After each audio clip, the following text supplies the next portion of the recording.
What is something that immediately makes you think, this person has never been poor? I was standing in line at the grocery store with my 9-year-old son Jakey. He was all we could afford that week. Just flour so I could make some basic bread. When I swiped my EBT card, the machine beeped red, declined. I felt my face burning with embarrassment as I asked the cashier to try again. Jake held a bag of flour tightly against his chest. Confused, the machine bipped again. Decline me, a man in an expensive suit started humming. He had a Bluetooth headset in his ear, and he kept tapping his credit card against his hand like he's in a hurry. This is ridiculous. He said it loudly enough for everyone to hear. People who really need help should get their lives together before coming to the store. I tried the card one more time. My hands were shaking. Jake pulled on my sleeve.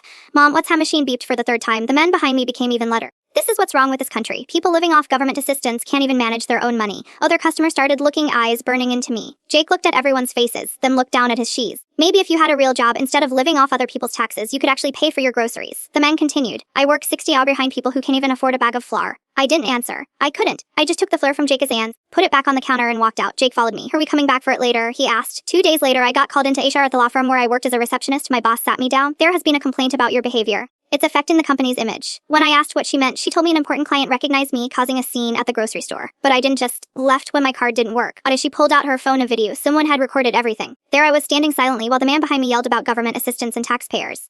Jake looked embarrassed and confused. Our client sent us this, she said. He felt it was important that we knew about the incident. I stared at the video in shock. I was only trying to buy flour for my son. It's about image, Maria. This firm has a reputation to protect. We can't have employees creating situations like this in public. Say a single word to that man. But it didn't matter. They fired me that afternoon. No warning. No second chance. They said it was about protecting the firm's image. A week later, Jake was playing with my phone when he suddenly laughed. Mom, someone had uploaded the grocery store incident to TikTok. But this time, comment completely different. Everyone defended me. They said the man in the suit was the horrible person. The video had millions of views. People shared their own stories of being humiliated at checkout. That poor woman just needed flour to feed her son. And this rich guy embarrassed her for no reason. My sister called Hang It. Then my inbox started filling with messages from strangers. A woman from Ohio sent me a 200 grocery gift card. Someone offered to pay for my groceries for a month. But the message that changed everything came from a lawyer named David Chen. He said he saw the video and wanted to help. When we met, he explained that firing me because I was poor was illegal discrimination. They didn't fire you for causing a scene. They fired you because you received government assistance. And at the opposite, 3 months later, I got my job back with back pay and compensation. The company also had to create new policies against discrimination.